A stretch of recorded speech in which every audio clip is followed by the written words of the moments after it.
కూడా అపవాది ఫీలింగ్స్ తోటి టెంప్ట్ చేస్తాడు కదా. యేసు ప్రభు ఈ లోకంలో ఉన్నప్పుడు 40 రోజులు ఉపవాసం ఉన్నప్పుడు ఎప్పుడైనా చూడండి, అపవాది మనల్ని ఎప్పుడు ఎక్కడ దాడి చేస్తాడంటే ఎప్పుడైతే మనము శారీరకంగా మానసికంగా బలహీనులుగా ఉంటామో, శారీరకంగా మానసికంగా ఆత్మీయంగా. ఇక్కడ యేసు ప్రభు ఆత్మీయంగా బలంగా ఉన్నాడు, మానసికంగా కూడా బలంగా ఉన్నాడు, కానీ శారీరకంగా బలంగా లేడు. The enemy is always looking for hour weakness. చాలా బలహీనతల కోసం ఎదురు చూస్తుంటాడు. యేసు ప్రభు 40 days ముగించి ఇంకా అలసిన ఆకలి వీక్నెస్ తోటి ఉన్నప్పుడు అపవాది వచ్చి ఇదిగో టెంప్ట్ చేస్తున్నాడు. ఇదిగో ఇది కావాలా, ఇది కావాలా, ఈ రాజ్యం కావాలి, ఇది కావాలా, రొట్టె కావాలి, ఇది కావాలా అంటే యేసే అన్నాడా, ఏంటప్ప అది కొంచెం కనికరించు, కటాక్షించు, నేను ఇంత ఆకలితో ఉంటే, ఇంత బలహీనంగా ఉంటే ఏంటి మాటలు అని ఆయన ఫీలింగ్స్తో మాట్లాడాడండి.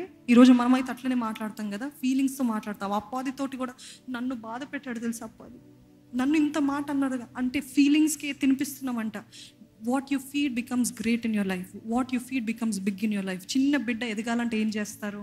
పాలు ఇస్తారు. ఎందుకు? ఎదగాలంటే పాలు పెట్టాలి, పాలు పట్టియాలి, ఆహారం పెట్టాలి. అది పట్టికపోతే ఆ బిడ్డ మ్యాల్నరిష్ అయ్యి చచ్చిపోతాడు. ఈరోజు మనం కూడా చాలాసార్లు మన భావోద్వేగాలకి తినిపిస్తున్నామంట. నన్ను అన్నారు, నన్ను బాధ పెట్టారు, అప్పుడు అదేమైంది, పెద్దగా అయిపోయింది, అదే పెద్ద దైవంగా అయిపోయింది. ఈరోజు చాలామంది భావోద్వేగాలే వారికి దేవుడు. అంటే వారు ఏం బాధ పెట్టబడ్డారు అదే వారి దేవుడు. ఇంకా జీవితకాలం అంతా దాన్ని పట్టుకునే నడుస్తుంటారు. ఇక్కడ యేసు ప్రభు యేసైని చూసినట్లయితే ఆయన ఫీలింగ్స్కి చోటు ఇవ్వలేదండి. ఒకవేళ హృదయంలో అనిపిస్తుండొచ్చు, ఏంటి వీడు ఇలాగా సతాయిస్తున్నాడు, నన్ను ఇంత వేగ్గా ఉండే అనిపించవచ్చు అని మాటలు కూడా వచ్చుండేదేమో మనము అయి ఉంటే. కానీ దేవుడు ఆ భావోద్వేగాలని అనగద్రొక్కి వాక్యాన్ని ప్రకటించాడంట. హల్లెలూయా. ఈరోజు అందుకే నేను హృదయంతో మాట్లాడటం కాదు, హృదయ ఆలోచనని నెరవేర్చడం కాదు, కానీ దైవ జ్ఞానము హెల్మెట్ ఎందుకంటే ప్రొటెక్ట్ యువర్ థాట్స్. మీ మనసులో ఉన్న, మీ తలలో ఉన్న దేవుని జ్ఞానాన్ని ప్రకటించండి. ఎంత ఎమోషనల్గా మీరు హర్ట్ అయినప్పటికీ, ఎంత ఎమోషనల్గా డ్యామేజ్ చేయబడినప్పటికీ, ఎంతగా ఎమోషనల్గా మీరు దంచబడినప్పటికీ దేవుడు అంటున్నాడు, do not go according to what you feel but do according to God's word. దేవుని వాక్యానుసారంగా చేయాలంట. ఈరోజు నేను ఒకటే చెప్పదలుచుకున్నానండి, హృదయ ఆలోచనలు, హృదయం అన్నిటికంటే మోసకరమైనది, అది ఘోర వ్యాధి కలిగినది.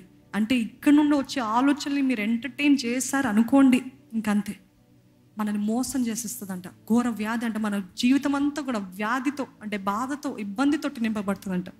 God is saying you have to change your ways, you have to give the control to God spirit. అంటే దేవుని వాక్యానికి, మనసుకి, ఆలోచనలు సరిగ్గా చేసుకోవాలి. ఇక్కడ ఆధిపత్యం ఇవ్వకండి, ఇక్కడ లీడర్షిప్ ఇవ్వకండి.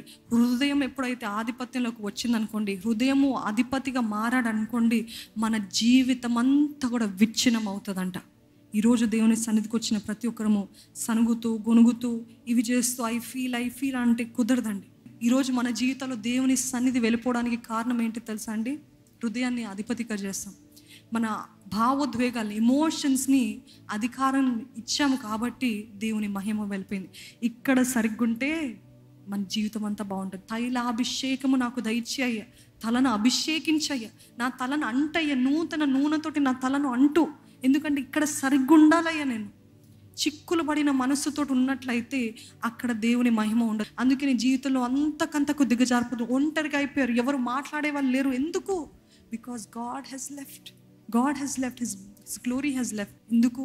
క్లియర్ మైండ్ లేక, స్పష్టమైన ఆలోచనలు లేక, దేవుని వాక్య జ్ఞానము లేక, ఎమోషనల్గా ఆలోచిస్తూ మీరు చెప్పిందే కరెక్ట్ అని మీ హృదయాన్ని అధిపతిగా చేస్తారు. కాబట్టి దేవుని మహిమ అక్కడి నుండి వెళ్ళిపోతుంది.